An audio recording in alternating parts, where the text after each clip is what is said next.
이 시간 라합의 믿음이라는 제목으로 말씀을 선포하겠습니다. 오늘 본문은 하나님께서 이스라엘 백성들에게 주시기로 약속하신 그 가나안 땅 정복을 앞두고 있는 말씀입니다. 가나안 땅을 코앞에 두고 앞서 모세가 그랬던 것처럼 여호수아는 정탐꾼을 보내서 그 땅의 형편을 살펴보도록 명령하였습니다. 1절의 말씀입니다. 눈의 아들 여호수아가 시딤에서 두 사람을 정탐꾼으로 보내며 이르되 가서 그 땅과 여리고를 엿보라 하매 그들이 가서 라합이라는 기생의 집에 들어가 거기서 유숙하더니. 1절 본문의 말씀을 보면 여호수아가 두 명의 정탐꾼을 보내는 것을 볼 수 있습니다. 그곳에서 우연인 듯 필연처럼 라합이라는 기생의 집에 들어가서 머물게 됩니다. 근데 이 라합이라는 여인은 어떤 여인이었습니까? 신약 성경을 보면 라합에 대하여 언급한 몇 개의 본문들이 있습니다. 먼저 히브리서 11장 31절을 보면 믿음으로 기생 라합은 정탐꾼을 평안히 영접하였으므로 순종하지 아니한 자와 함께 멸망하지 아니하였다, 이렇게 고백을 하고 있습니다. 이 히브리서 11장은 믿음의 장인데 이 라합은 믿음의 여인으로 소개되고 있습니다. 믿음으로 라합은 정탐꾼을 영접하였다. 그리고 순종함으로 멸망하지 않았다. 이렇게 성경은 평가하고 있습니다. 그리고 여호수아의 말씀처럼 그 라합은 기생이고 창녀였다라고 말씀을 하고 있습니다. 이 기생과 창녀라는 말의 의미 무엇이겠습니까? 우리가 굳이 설명하지 않아도 잘 알고 있습니다. 라합은 아마도 그 당시에서도 가장 출신이 미약하고 또 낮은 계층의 여인이었을 것입니다. 그러나 이러한 라합에게는 하나님을 향한 믿음이 있었다는 것입니다. 이스라엘 백성들이 가나안 땅에 도착하기 전에 이미 라합은 믿음이 있었습니다. 오늘 이 기생 라합의 믿음에 대해서 말씀을 전하고자 합니다. 그러면 여호수아는 왜 여리고성을 먼저 공략했던 것입니까? 여리고는 가나안 땅에 있는 많은 도시들 중에 한 도시인데 이 여리고성이 갖는 의미가 무엇이었습니까? 각각의 도시들은 왕에 의해서 통치가 되고 있었습니다. 그리고 도시에는 성벽이 있었습니다. 이 성벽들이 대적의 위협으로부터 또 공격에서부터 백성들을 지켜주는 역할을 했습니다. 여리고는 가나안 땅을 정복하기 위해서 전략적으로 매우 중요한 도시인데 이 성벽으로 둘러싸여 있는 공략하기가 어려운 요새였습니다. 그러나 여리고성은 가나안 땅을 정복하기 위해서 매우 전략적으로 중요했기 때문에 그곳을 피해 가기는 어려웠습니다. 이 험한 장애물을 뚫고 여리고성을 정복하게 되면 그 후에는 가나안 땅을 가로질러서 가나안 땅을 남과 북으로 양분해서 정복하기가 쉬운 그런 전략적 요충지에 여리고는 위치하고 있었습니다. 가나안 땅을 수월하게 정복하려면, 가나안 땅을 차례로 정복할 수 있으려면 이 여리고성을 정복하고 넘어가야 된다는 것입니다. 이렇게 이 여호수아는 이 전략적 요충지인 이 여리고성을 정복하기 위해서 먼저 두 명의 정탐꾼을 미리 보낸 것입니다. 우리가 정탐꾼에 대한 이야기를 접하게 되면 먼저 언뜻 연상되는 것이 있습니다. 그것은 우리가 아주 잘 알고 있는 내용인 이 모세가 보낸 12명의 이 정탐꾼 이야기입니다. 모세는 40년 전에 이미 가나안 땅으로 12명의 이 정탐꾼을 파송했었습니다. 그때 오직 이 2명의 정탐꾼만이 믿음으로 보고했습니다. 여호수아와 갈렙입니다. 이 믿음의 보고를 하지 않은 광야 1세대 모두 광야에서 생을 마감했다는 것입니다.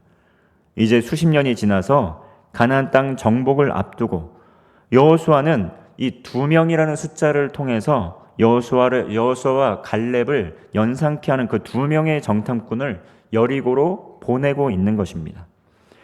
여호수아가 오랜 시간이 지나서 믿음이 없어져서 혹시 이 여리고성에 들어가게 되면 죽게 될까봐 이 정탐꾼을 보낸 것일까요?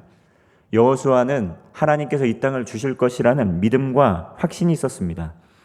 그러나 전쟁을 하기에 앞서서 여호수아가 준비해야 되는 것은 있었다는 것이죠. 바로 여리고성에 대한 정보는 있어야 된다는 것입니다.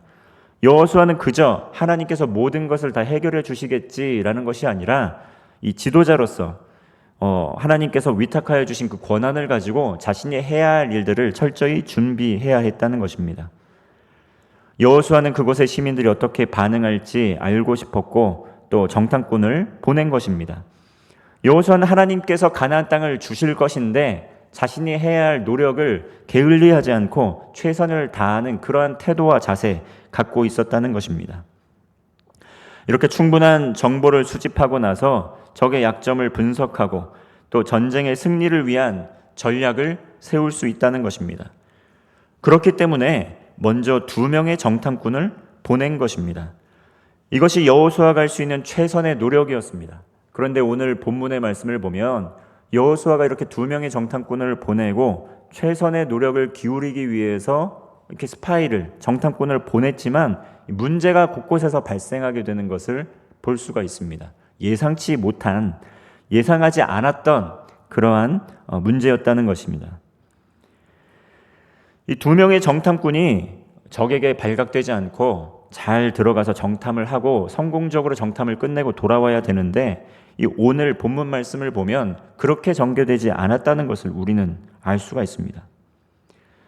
이 정탐꾼들이 라합이라는 믿음의 여인을 만나서 적군에게 발각될 위기를 가까스로 모면하게 되고 또 목숨을 건질 수 있게 되었습니다. 그리고 때마침 라합의 집이 성벽 위에 있어서 그들이 탈출할 수 있게 되었습니다. 이러한 것을 과연 여호수아가 철저하게 계획을 하고 또 라합이라는 믿음의 여인이 있는 곳으로 철저하게 정보 수집을 해서 들어갔던 것일까요? 아마 그렇진 않습니다. 그러면 우연의 일치로 이렇게 들어간 것입니까? 이 부분에 대해서 우리는 우리의 지식과 지성으로는 이해하기가 어렵습니다. 다만 이것이 바로 하나님의 섭리 가운데 이루어지고 있다는 것을 믿음으로 고백할 수밖에 없다는 것입니다. 우연인 것 치고는 기가 막힌 우연의 연속이 계속 펼쳐졌다는 것입니다. 그러나 우리는 우연이 반복되면, 우리의 삶에서 우연이 계속 반복되면 이러한 우연 속에 누군가 개입하고 있는 것은 아닌가, 이렇게 합리적으로 의심을 할 수밖에 없습니다. 누군가 내 삶을 개입해서 이끌어가고 계시지 않는다면 어떻게 이런 일이 일어날 수 있지? 이러한 것은 이 세상을 살아가면서 누구나 한 번쯤은 고백했던 믿음의 고백일 것입니다. 여러분들도 삶을 돌아보게 되면 이러한 순간이 참 많았다는 것을 알 수 있습니다. 우연인 듯 하지만 정말 이것이 누군가의 계획 없이는, 누군가의 어떠한 디자인한 그런 계획 없이는 내 인생이 이렇게 될 수 없었다라는 것을 고백하는 그러한 순간들이 참 많을 것입니다. 이 세상을 살아가는 동안에 우리의 노력만으로 거둔 것은 과연 몇 퍼센트 정도 되겠습니까? 개인의 능력이 아무리 탁월해도 이 사회가 뒷받침되지 않으면 개인의 역량을 제대로 발휘할 수 없다는 것을 우리는 잘 알고 있습니다. 이 전 세계에 2억 명이 넘는 절대 빈곤층이 있다고 합니다.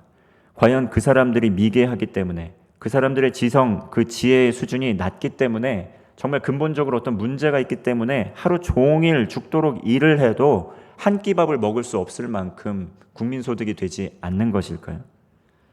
그 사람들이 속해 있는 그 사회 속에서, 공동체 속에서 아무리 뛰어난 사람도 그 상황 속에서는 자신의 역량을 제대로 발휘할 수 없다는 것, 우리는 알 수 있습니다.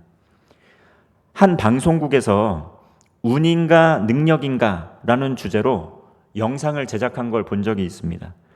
이 고사성어 중에서도 운칠기삼 이라는 말이 있는데 7알의 운명과 3알의 재주에 인생이 달려있다는 것입니다. 70%의 운명, 또 나머지 30%의 그 재능으로 삶이 전개가 된다는 것입니다. 다시 말하면 인생의 70%는 그 사람의 운에 달려있다, 이렇게 이야기를 하는 것입니다. 그런데 그 프로그램은 운인가 또 능력인가 이러한 주제로 시작을 해서 결론을 맺게 되는데 과학자들이 나옵니다. 결국은 이 운도 사회적인 지원이 뒤따라야 개인의 운도 덩달아서 증가한다라고 연구를 해서 결론을 지었습니다. 개인의 운도 사회적인 체계가 뒷받침되어야 운빨이 먹힌다는 이야기를 과학이 증명한 것입니다. 그러면서 모든 사람들에게 골고루 기회를 줘서 전체적으로 사회가 발전해야 개인의 성공 확률도 높아진다고 결론을 맺었습니다. 이 이야기를 들으면서 참 하나님께서 악인이나 선인에게나 동일하게 먹을 것과 비를 내려주시고 사랑하시는 것이 바로 이러한 원리가 담겨져 있는 것이 아닌가. 이것을 과학적 연구를 통해서 발견해내지만 우리 말씀을 통해서 이러한 지혜를 이미 알고 있다는 것을 좀 깨달음을 얻었습니다. 저는 이걸 보면서 개인적으로 대한민국과 북한을 통해서 비교해 볼 수 있지 않을까, 이러한 묵상을 해보았습니다. 우리는 같은 민족이지만 무엇이 큰 차이가 있습니까? 대한민국에 살아가고 있는 우리가 북한을 살아가는 그 우리의 민족 동포들보다 훨씬 지적으로 뛰어나서 우리가 이렇게 살아가고 있는 것일까요? 우리의 문화적인, 기질적인 역량이 북한에 있는 우리 동포들과는 본질적으로 다르기 때문에 우리는 지금 선진국가로서 살아가고 있고 북한은 그렇게 어려움 가운데 살아가고 있는 것입니까? 본질적인 속성은 다르지가 않습니다. 그러나 무엇이 다릅니까? 가장 큰 차이는 사회 체계가 다르다는 것입니다. 그 진행했던 운인가 능력인가 그 연구에서 보여주었던 것처럼 사회 공동체가 전체적으로 발전하지 않으면 개인의 역량이 아무리 뛰어나도 발전할 수 없다라는 것이죠. 이 대한민국과 북한 가장 큰 차이는 무엇입니까? 그것은 바로 사회 체계가 다르다는 것입니다. 그리고 믿음의 사람들이 믿음의 눈으로 보는 가장 큰 차이는 또 무엇일까요? 그것은 바로 북한은 하나님을 적극적으로 대적하고 이 김일성 또 그리고 3대 세습 체제에 따르는 이 우상을 숭배하는 그러한 나라라는 것입니다. 그런 하나님을 적극적으로 대적하고 또 기독교를 부인하는 체계를 갖고 있다는 것이죠.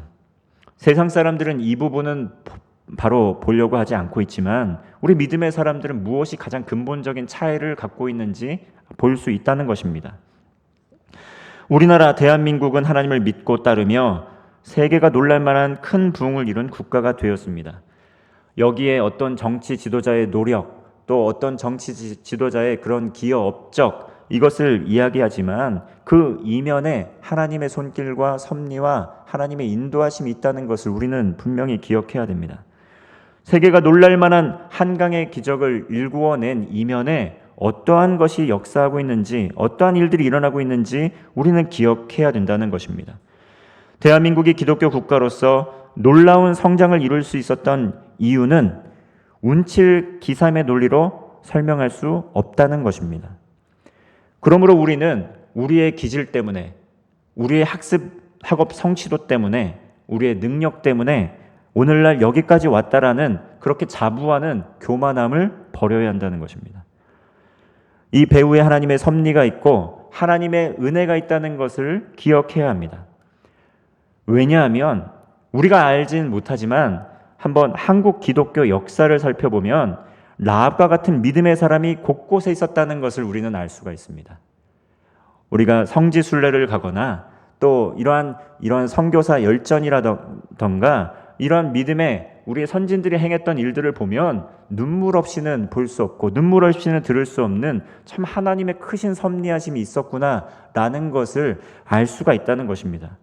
이 숨겨져 있는 역사, 그 역사를 들추어냈을 때 이것이 하나님의 은혜가 아니고서는 오늘날 여기까지 있을 수 없다라는 것을 우리는 고백할 수밖에 없다는 것입니다. 오늘 여리고성에 들어가는 라합과 이스라엘 백성과의 만남도 그러한 만남이 있었다는 것입니다. 라합은 여리고성에서 하나님을 믿는 유일한 사람이었습니다.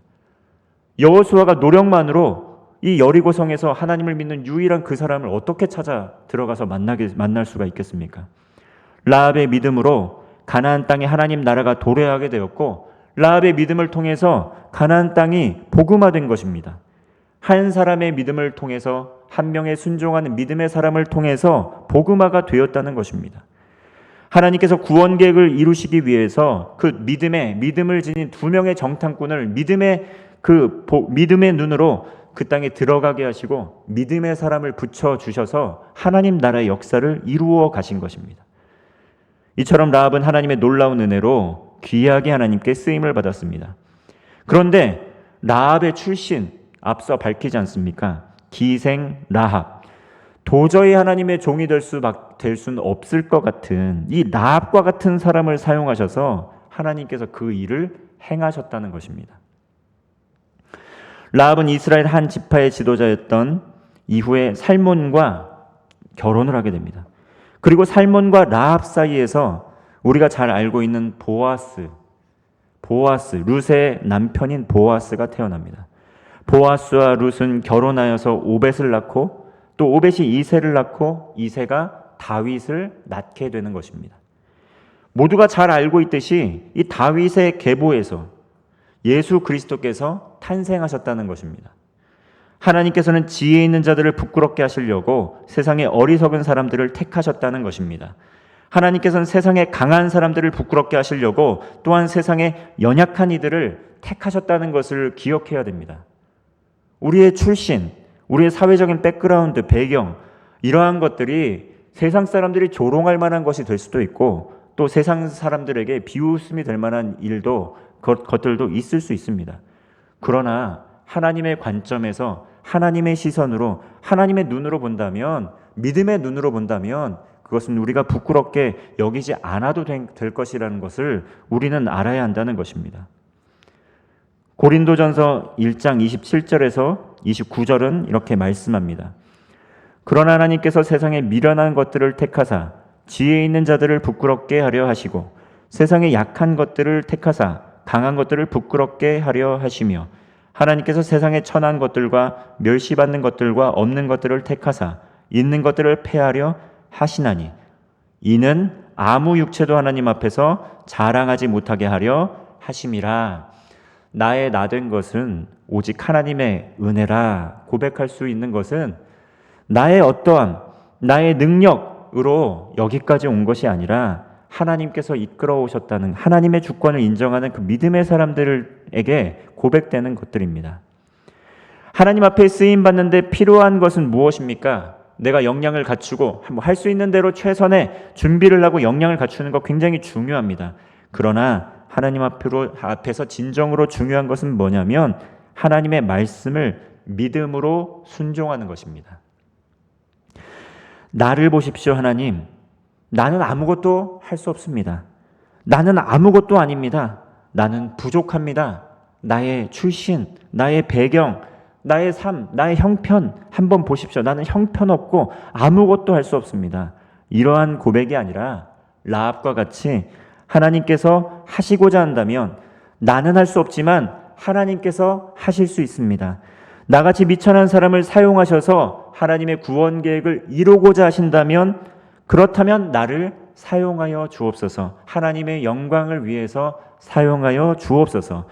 이러한 것이 믿음의 사람들이 할 수 있는, 하나님 안에서 정체성을 찾은 사람들이 할 수 있는 겸손한 믿음으로 인한 순종의 고백이라는 것입니다. 예수님께서는 누구의 친구이셨습니까? 세리와 죄인의 친구셨다는 것입니다. 라합과 같은 그러한 죄인일지라도 하나님께서는 친구 삼으시고 그들을 구원하여 주시고 그들을 통해 놀라운 구원 계획을 이루어 가셨다는 것을 기억해야 됩니다. 예수님께서는 사회적 편견을 갖고 사람을 대하지 않았다라는 것이죠. 사람에게 손가락질 받을 만한 나의 상황, 사람에게 또 조롱받을 만한 나의 상황, 그러한 상황들이 있을 수 있지만 하나님 안에서 정체성을 갖고 믿음으로 순종하며 나아가게 될 때 하나님께서 사람은 낮출 줄 모르지만 하나님께서 높여주신다는 것입니다. 라합을 통해 그 말씀은 증명이 되었습니다. 예수님께서는 자신의 계보에, 마태복음의 계보에 이 라합이라는 창녀가 자신의 조상으로 들어있는 것을 부인하거나 부끄러워하지 않았다는 것입니다. 어디 라합만 있었습니까? 다말도 있었고 이방 여인인 룻도 있었고 우리아의 아내인 밧세바도 있었고 이 모든 한 계보 정말 뒷담화거리가 될 만한 정말 치욕스러운 그러한 이야기들 아니겠습니까? 그러나 성경은 그것을 일부러 삭제하거나 감추지 않았다는 것입니다. 이 여인들에게 공통적으로 발견되는 것 무엇입니까? 성경에서는 이 여인들은 믿음의 여인들을 이 계보에 넣는 것을 보게 됩니다. 출신, 배경, 상황 그런 것 상관없이 믿음의 여인이라면 하나님께서 이 계보 안에 들어가게 하시고 높여주시는 것을 우리는 볼 수가 있었다는 것입니다. 라합은 목숨을 걸고 정탐꾼들을 환대하고 숨겨주었습니다. 믿음으로 순종한 것입니다. 믿음으로 행하여 그 믿음이 증거됐다는 것입니다. 하나님 앞에서 지난 자신의 과거의 삶이 어떠하였든지 어떠한 죄 가운데 머물렀든지 복음으로 구원받지 못할 사람은 없다는 것을 기억해야 합니다. 지난날의 죄악된 삶에서 돌이키고 복음으로 믿음으로 거듭나면 누구든지 하나님의 자녀가 될 수 있다는 것을 우리는 기억해야 합니다. 나에게 받아들여질 만한 자녀, 나에게 받아들여질 만한 자식이 아니라 하나님 앞에 받아들여질 만한 그 믿음의 사람을 귀한 눈으로 바라볼 수 있어야 된다는 것입니다. 라합은 믿음의 여인이었습니다. 라합은 말로만 하나님을 경외한다고 하지 않고 그 믿음을 삶으로 행함으로 그 믿음을 증거했습니다. 이 두 명의 정탐꾼은 하나님을 대표하는 사람이었습니다. 그래서 라합은 믿음으로 이 사람들을 도와주는 것을 주저하지 않았습니다. 심지어 목숨까지 걸고 만약에 이들을 도와준 것이 발각되기라도 한다면 완전 반역자 중에 최고 가는 반역자 아니겠습니까? 그러나 라합은 여리고성의 왕보다 그녀의 삶의 주인이 되시고 구원자 되시는 그 여호와 하나님을 경외하고 두려워하는 마음으로 말씀에 순종해서 하나님의 사람들을 도왔다는 것입니다. 3절과 4절의 말씀입니다. 여리고 왕이 라합에게 사람을 보내어 이르되 내게로 와서 내 집에 들어간 그 사람들을 끌어내라. 그들은 이 온 땅을 정탐하러 왔느니라. 그 여인이 그 두 사람을 이미 숨긴지라. 이르되 과연 그 사람들이 내게 왔었으나 그들이 어디에서 왔는지 나는 알지 못하였고. 라합은 믿음의 여인이었습니다. 그러나 여리고성 사람들이 만약 이 사실을 알면 라합은 거짓말쟁이가 될 위기에 놓여 있는 것입니다. 라합은 여리고성을 무너뜨릴 그 대적을 숨겨주고 있습니다. 이들을 살려주기 위해서 거짓말까지 하고 있는 것입니다. 하나님의 사람 이 라합이 여리고성 사람들에게 그들의 목숨을 잃어버릴 수도 있는 그 상황 가운데 거짓말을 한 것에 대해서 우리는 어떻게 이해를 해야 됩니까? 라합은 하나님의 사람들, 그 하나님의 사람들의 생명을 보존하기 위해서 자신의 목숨을 기꺼이 내어드리고 그들의 생명을 구원하는 그러한 그 순종의 믿음으로 순종하는 일들을 합니다. 라합뿐만 아니라 이 아브라함과 또 이삭 같은 믿음의 사람들도 심지어 이 다윗과 같은 사람들도 이 때로는 이렇게 거짓말을 하고 또 남을 속이는 것들을 보게 되는데 물론 이것들을 우리가 정당화할 수는 없습니다. 그러나 이 상황을 고려할 때 이 라합의 거짓말, 하나님의 큰 구원을 이루기 위한 그 거짓말, 그 하나님의 상황과 섭리 가운데 하나님의 의와 하나님의 나라를 위하여 피할 수 없는 거짓말이었다는 것 우리는 기억을 해야 된다는 것입니다. 이것은 사느냐 죽느냐 하는 것과 직결되는 문제였고 하나님의 나라가 도래하느냐 도래하지 않느냐라는 것과 직결된 것이었습니다. 현재 북한에서는 몇 명인지 정확히 알 수 없지만 지하교회 성도들이 있습니다. 만약에 하나님 앞에 정직한 삶을 살겠다고 지하교회 성도들이 어디 있냐고 성도에게 질문을 하였을 때 여기 있습니다, 저기 있습니다 라고 이야기를 한다면 그것이 하나님 앞에 정직하고 공의로운 일이겠습니까? 북한은 공식적으로 종교의 자유가 있다고 주장하지만 실제로 북한은 종교의 자유가 없는 제1위의 기독교 박해 국가입니다. 우리가 먼저 제일 가는 우선되는 계명은 무엇입니까? 나 이외에 다른 신은 섬기지 말라는 것입니다. 하나님을 사랑하고 이웃을 사랑하는 것입니다.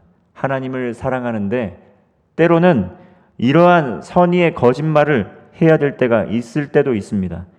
물론 우리는 하나님 앞에 온전하고 정직한 삶을 살아야 하지만 라합은 이 상황 가운데 그렇게 할 수밖에 없는 상황이 있었다는 것입니다. 왜냐하면 라합은 세상의 권세자보다 하나님의 말씀을 더 믿고 경외하였기에 하나님의 말씀에 순종하여 믿음으로 행하였던 것입니다. 야고보서 2장 25절은 이야기합니다. 기생 라합이 사람들을 접대어 다른 길로 나가게 할 때에 행함으로 의롭다 하심을 받은 것이 아니냐. 라합은 하나님을 경외함으로 말미암아 그것이 기준이 되어 믿음으로 행하였다는 것입니다. 우리가 만약 우리의 유익을 위하여 또 우리의 영광을 위하여 거짓말을 하고 속이는 것은 하나님 보시기에 참으로 악한 것입니다. 그러나 하나님의 영광을 위하여 그것이 또 하나님의 나라를 위하여 필요한 것이라면 때로는 이러한 행동을 해야 될 때도 있다라는 것입니다. 야고보는 기생 라합이 2명의 정탐꾼을 환대한 것이 믿음으로 행한 것이라고 평가합니다. 의로운 행동이었다고 평가합니다.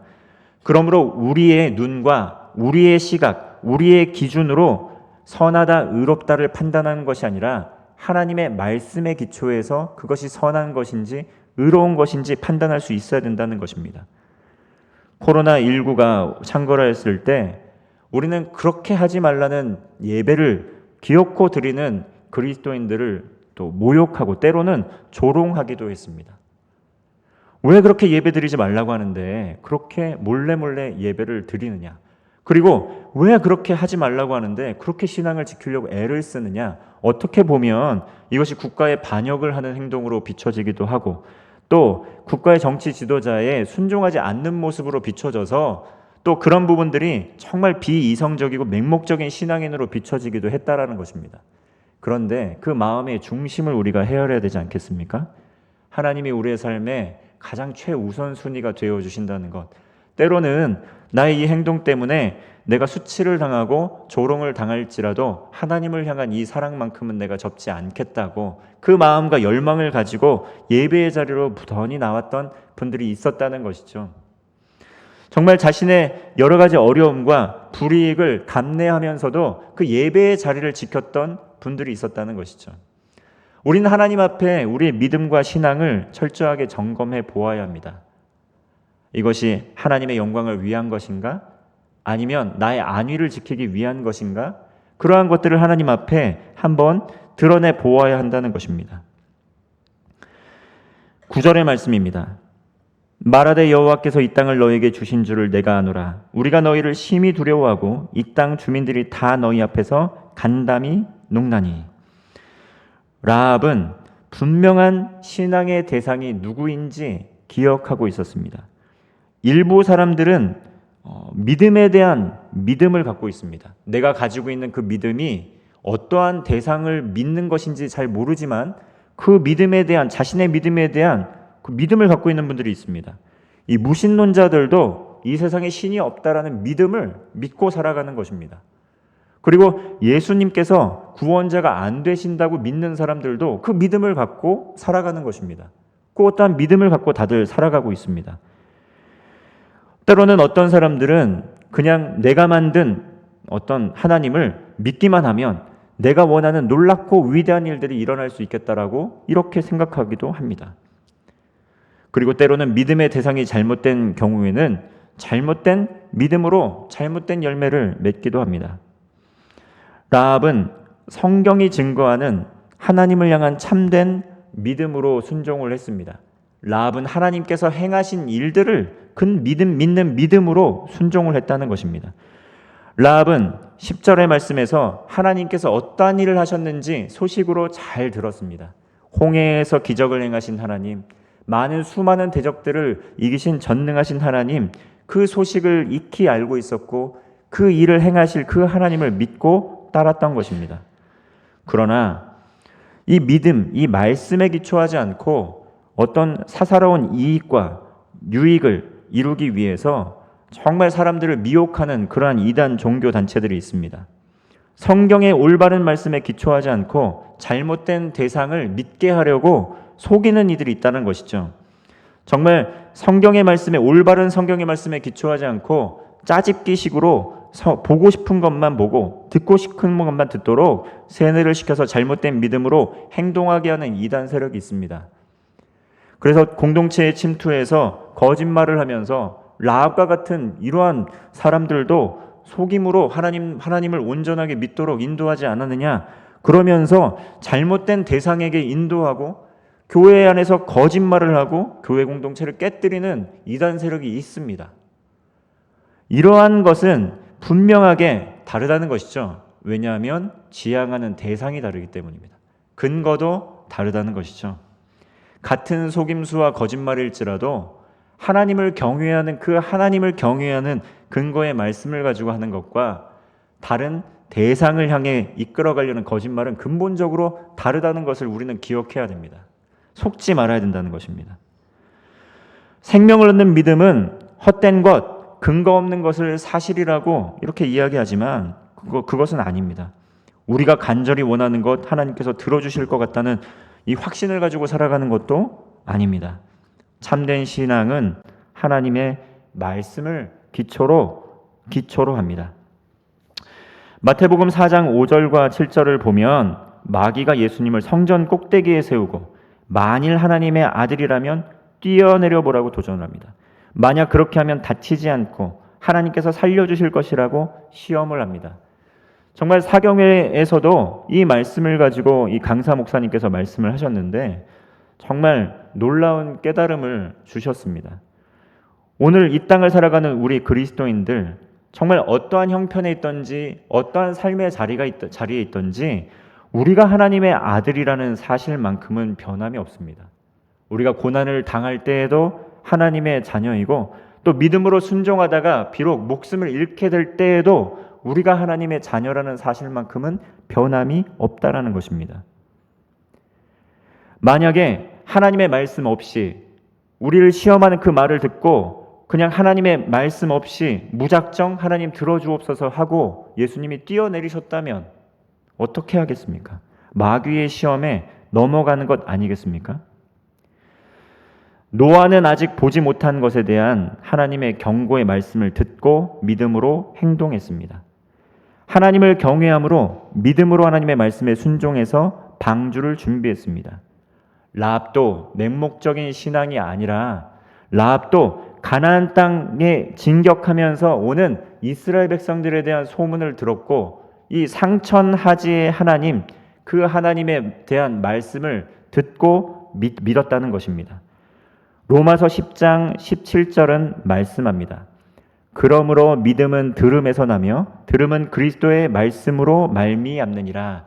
우리가 하나님의 말씀을 계속 듣고 읽어야 되는 이유는 무엇입니까? 하나님의 말씀을 듣고 읽고 보고 그 말씀대로 행함으로 우리의 믿음이 더욱더 견고해지기 때문입니다. 라합은 하나님에 관한 그 말씀을 들었고 그 말씀을 믿음으로 말미암아 그 하나님의 주되심을 고백하고 행하였다는 것입니다. 믿음은 하나님의 말씀을 들음으로 생깁니다. 여호와 하나님에 대한 믿음의 보고가 가나안 땅으로 전파되었고 라합은 그 말씀을 믿음으로 말미암아 하나님 나라의 그 구원을 선포하는 사람으로서 쓰임을 받았다는 것입니다. 11절 말씀입니다. 우리가 듣자 곧 마음이 녹았고 너희로 말미암아 사람이 정신을 잃었나니 너희 하나님 여호와는 위로는 하늘에서도 아래로는 땅에서도 하나님이시니라. 우리가 믿고 따르는 것 바로 이러한 라합의 고백에 기초합니다. 이것은 무엇입니까? 상천하지의 하나님. 하늘에서나 아래에서나 또 위로는 하늘에서나 아래에서는 땅에서도 하나님이시라는 그러한 믿음의 고백을 가지고 하나님을 믿고 따라가는 것입니다. 우리의 삶을 살아가는 가운데 언제 불안하고 언제 두려움이 밀려오십니까? 이 세상을 살아가는 동안에 하나님께서 상천하지의 하나님이 되시는 것이 아니라 지금 내 눈앞에 당면한 것이 내 생명줄을 쥐고 있다라는 것을 느끼게 될 때, 그렇게 그것을 크게 보게 될 때 불안하고 두려운 것입니다. 라합의 고백, 하나님께서 하늘과 땅의 하나님, 상천하지의 하나님이라는 고백이 우리 모두의 고백이 되기를 소망합니다. 위로는 하늘과 아래로는 땅을 통치하시고 다스리는 그 하나님을 믿고 경외하였던 것이 라합이었다는 것입니다. 가나안 땅의 많은 신들 중에 한 신을 믿은 것이 아니라 그 상천하지의 하나님을 믿고 따랐던 것이 바로 라합이었다는 것입니다. 이 세상은 절대 운칠 기삼의 원리로 운행되지 않는다는 것, 우리는 믿음으로 고백할 수 있어야 됩니다. 이 세상을 하나님께서 통치하시고 하나님께서 섭리하시고 우리 인생에 관한 모든 선하고 온전한 계획을 하나님께서 가지고 계신다는 것을 우리는 기억해야 한다는 것입니다. 하나님께서는 이스라엘만 구원하시는 한 나라의 하나님이 아니라 하늘과 땅의 하나님, 이 온 우주를 통치하시는 상천하지의 하나님, 바로 창조주 하나님이십니다.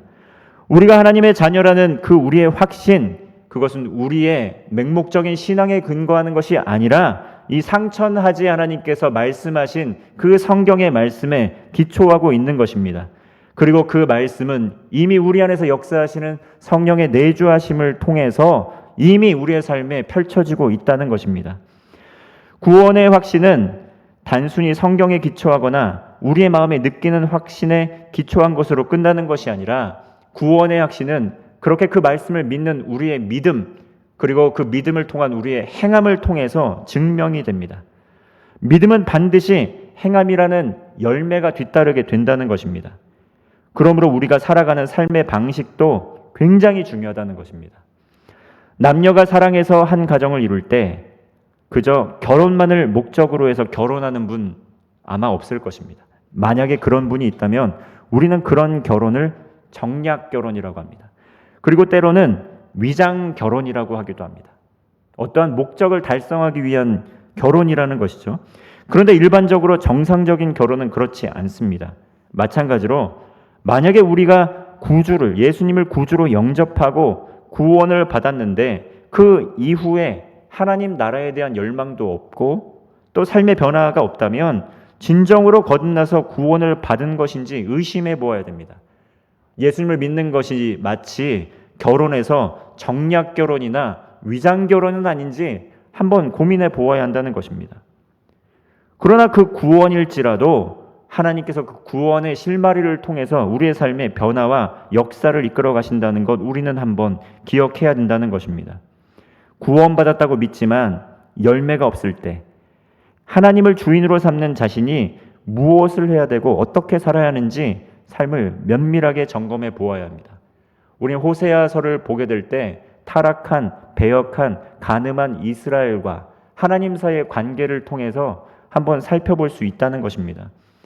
이스라엘은 호세아는 고멜이라는 타락한 이스라엘을 상징하는 그 창기 고멜을 아내로 맞이하게 되지만 그 고멜은 그 호세아가 어떠한 존재인지 알지 못한 채 계속 방황하면서 간음을 합니다. 그러나 또 마음을 돌이키고 또 진정으로 하나됨을 이루게 될 때 그 변함없는 사랑을 통해서 그 역시 구원받는 여정으로 들어가게 되는 것을 볼 수 있다는 것입니다. 우리는 구원을 이루는 삶, 변화된 삶을 살아가며 정말 이 땅에서 하나님께서 우리를 구원하신 그 목적을 이루며 하나님 나라를 이루어가는 삶을 살아야 할 것입니다. 라합의 회심은 오직 하나님의 은혜 때문입니다. 라합도 가나안 땅 거민들처럼 심판받고 죽을 수밖에 없었을 것입니다.